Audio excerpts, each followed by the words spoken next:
Already financial type అయిపోయి ఉన్న ప్రాజెక్టులు ఇవన్నీ. ఎవరు దీనికోసం ఫైనాన్సెస్ కోసం ఎతకాల్సిన పనుల. ఆల్రెడీ డబ్బులు వచ్చి బ్యాంకుల్లో కూర్చొని, డబ్బులు వచ్చి మ్యారిటైమ్ బోర్డ్ అకౌంట్లో కూర్చొని ఉన్నాయి. బ్యాంకులు ఆల్రెడీ టైఅప్ చేస్తున్నాం. ఊరికి డబ్బులు డ్రా చేసుకుంటా కంప్లీట్ చేసేస్తా పోతా అంటే ఈ సంవత్సరంలో రామాయపట్నం పూర్తిగా ప్రారంభోత్సవం చేసేయచ్చు.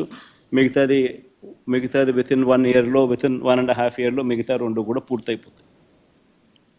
ఫిషింగ్ హార్బర్ల పరిస్థితి అంతే. అయినా అలాంటివి అమ్ముతున్నారు స్కాములు చేస్తూ. 17 మెడికల్ కాలేజీలు మేము కట్టడం మొదలుపెట్టాం. మన రాష్ట్రానికి ఉన్న biggest problem is tertiary care. ఈ టెరిషరీ కేర్ అన్నది మన రాష్ట్రం హైదరాబాదు, బెంగళూరు, చెన్నై వంటి రాష్ట్రాలు, పెద్ద పెద్ద నగరాలు మనకు లేనందువలన టెరిషరీ కేరు మన ప్రజలకు జిల్లా హెడ్ క్వార్టర్స్లో అందుబాటులోకి తీసుకొని రావడం కష్టం. ప్లస్ హైదరాబాదు, బెంగళూరు, చెన్నై వంటి నగరాలు మనకు లేనందువలన ప్రైవేట్ పెట్టుబడులు ఉత్సాహంగా వచ్చి పెట్టే పరిస్థితి కూడా కష్టం.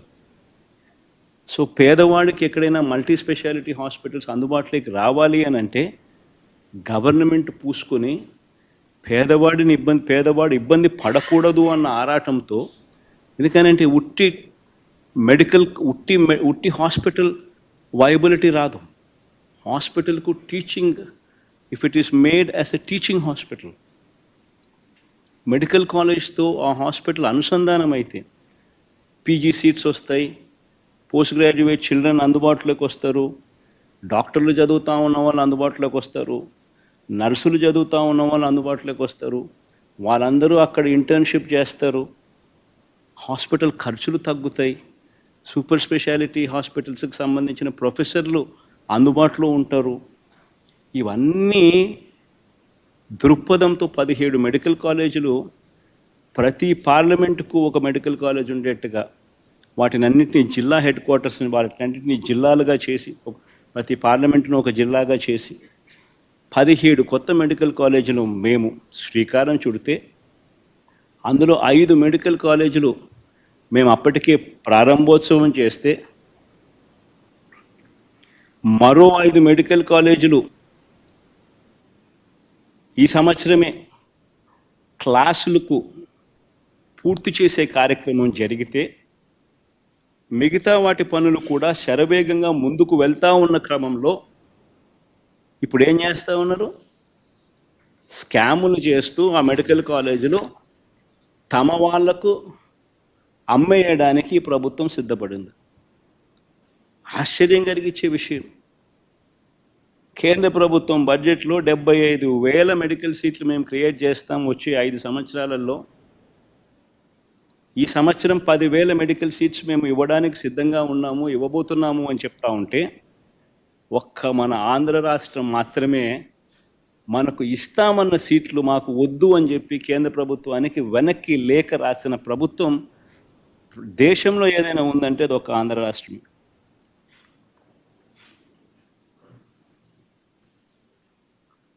స్కాముల కోసం ఉన్న ఆస్తులు అమ్ముతున్నారు.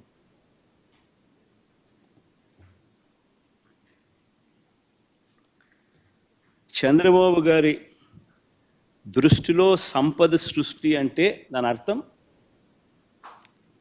తన ఆస్తులు పెంచుకోవడం, తన వారి ఆస్తులను పెంచుకోవడం మాత్రమే సంపద సృష్టి. ఈరోజు రాష్ట్రంలో జరగని స్కామ్ లేదు.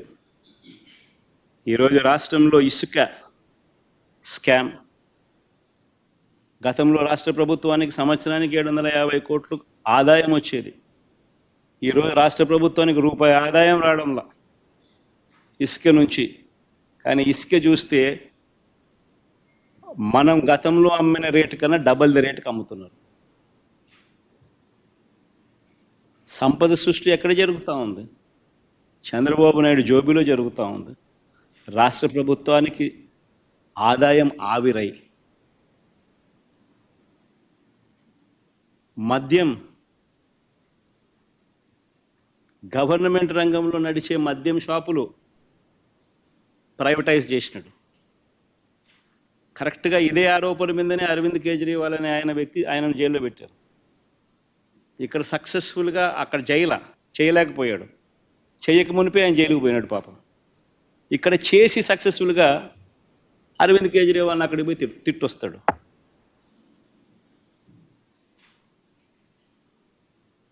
గవర్నమెంట్ రంగంలో ఉన్న మద్యం షాపులను ప్రైవేటైజ్ చేశాడు. తన వాళ్లకు ఈ షాపులన్నీ ఇప్పించుకున్నాడు. ఆ షాపులు ఇప్పించే ప్రక్రియ మీరంతా కూడా చూశారు. ఏ రకంగా ఎమ్మెల్యేలు కిడ్నాపులు చేశారో, ఏ రకంగా ఎమ్మెల్యేలు పోలీసులు అందరూ కూడా వాళ్ళకు సంబంధించిన వాళ్ళని మాత్రమే టెండర్లలో పార్టిసిపేట్ చేసేట్టుగా చేశారో. అది ఆక్షన్ కాదు, అది లాటరీ. అంటే వీళ్ళకి కావాల్సిన వాళ్ళకి మాత్రమే ఇప్పించుకునే ప్రక్రియ. ఆ లాటరీలో కూడా మిగతా వాళ్ళు ఎవరు కూడా పార్టిసిపేట్ చేయకుండా వీళ్ళు మాత్రమే పార్టిసిపేట్ చేసేట్టుగా మళ్ళీ పోలీసులు గవర్నమెంట్ నడపడం.